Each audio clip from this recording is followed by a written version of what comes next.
Aujourd'hui, c'est le dépôt d'une pétition. On a déposé une pétition de 1200 signataires. Alors, c'est des gens pour réclamer que ce service qui existait à l'île aux Coudres soit à nouveau reconnu, c'est-à-dire que ceux et celles qui ont besoin d'un médecin de famille en est un.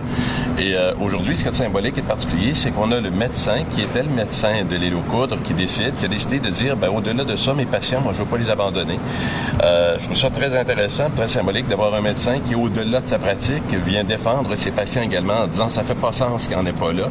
Puis je salue également sa présence, c'est la présence de Mme Tremblay qui aussi a initié une signature de pétition manuelle pour faire en sorte que les aînés puissent aussi avoir droit de parole dans ce dossier-là.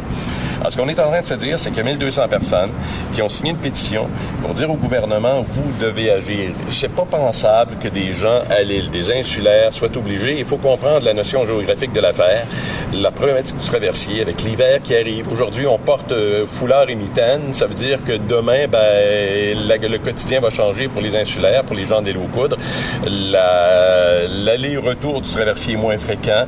Les besoins sur l'île sont extrêmement importants. Dr. Etier avait 900 patients à sa charge. 400 sont des patients vulnérables qui ont besoin de voir régulièrement un médecin et qui se sentent aujourd'hui systématiquement et carrément abandonnés. Alors, ce qu'on dit au gouvernement, ce qu'on dit au ministre de la Santé, dans ce dossier-là, vous devez dire oui. Dans ce dossier-là, vous devez prendre tous les moyens pour que pour demain, il y ait à nouveau sur l'île aux Coudres un médecin sur place pour s'occuper des patients qui en avaient un, qui ont besoin de soins.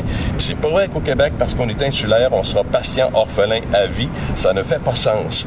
J'ai l'impression que le gouvernement est en train de favoriser un peu l'établissement de 2 nouveaux médecins dans le Charlevoix-Ouest, mais ça exclut un petit peu l'île aux Coudres parce que, justement, d'après ce que je peux voir, un des PRAM assure la présence d'un nouveau fracturant à l'urgence à Baie-Saint-Paul.